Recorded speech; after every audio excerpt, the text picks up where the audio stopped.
Salut, c'est un véritable plaisir de se retrouver comme ça. Ça fait un petit bout de temps, mais le Seigneur Jésus-Christ est fidèle et il permet que je puisse encore aujourd'hui partager avec vous sur un élément substantiel, véritable levier de votre foi et de notre foi commune en Jésus-Christ. L'étude aujourd'hui portera sur le livre d'Exode, le parcours de Moshe, le libérateur d'Israël. Et nous savons très bien que, aussi bien aujourd'hui qu'hier, les hommes sont toujours en quête d'équilibre. Dans beaucoup de communautés, on se rendra compte que les prédications, les prophéties sont généralement portées vers le mariage. Nous comprenons que c'est un mystère assez délicat, d'autant plus que c'est la toute première institution établie par Adonai Israël. Nous allons prendre le livre d'Exode à partir du chapitre 22, Exode 4 à partir du verset 22. Il est écrit: tu diras à Pharaon, ainsi parle l'Éternel, Israël est mon fils, mon premier-né. Je te dis, laisse aller mon fils pour qu'il me serve, et si tu refuses de le laisser aller, voici je ferai périr ton fils, ton premier-né. Verset 24. Pendant le voyage, en un lieu où Moïse passa la nuit, l'Éternel l'attaqua et voulut le faire mourir. Séphora prit une pierre aiguë, coupa le prépuce de son fils et le jeta aux pieds de Moïse en disant: tu es pour moi un époux de sang. Verset 26, et l'Éternel le laissa. C'est alors qu'elle dit époux de sang à cause de la circoncision. Bien, ce passage-ci semble très anodin. Peut-être qu'on l'a déjà lu à plusieurs reprises sans vraiment comprendre le sens. Déjà, selon une certaine logique humaine, on peut se poser la question de savoir comment se fait-il que l'Éternel, qui a choisi Moïse pour une mission aussi importante, a cherché encore à mettre fin à ses jours, à l'orée même de son ministère. Au verset 25, il y a une révélation. Il y a une action, une personne qui entre en jeu dans l'histoire et qui accomplit une œuvre importantissime pour le déroulement du programme de Dieu au travers de Moïse. Séphora. Séphora prit une pierre aiguë, coupa le prépuce de son fils et le jeta aux pieds de Moïse en disant: tu es pour moi un époux de sang. Et alors, suite à cette action, l'Éternel le laissa, on ne dit pas la laissa, mais le laissa, lui, Moïse. C'est alors qu'elle dit époux de sang à cause de la circoncision.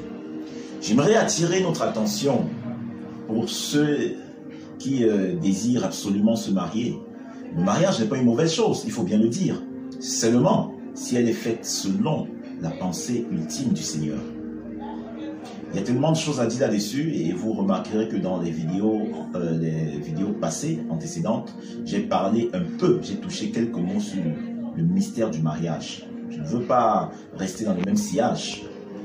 J'attire l'attention aujourd'hui sur les conséquences de la précipitation dans les unions selon le Seigneur Jésus-Christ.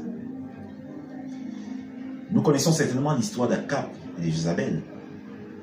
Nous savons que Jézabel était la femme du roi Akab, une femme autoritariste qui aimait tellement des honneurs, et on peut même le constater, qui aimait même à être devant de la scène, plus même que Akab, devant Akab son mari. Ce texte aussi est porteur d'une révélation.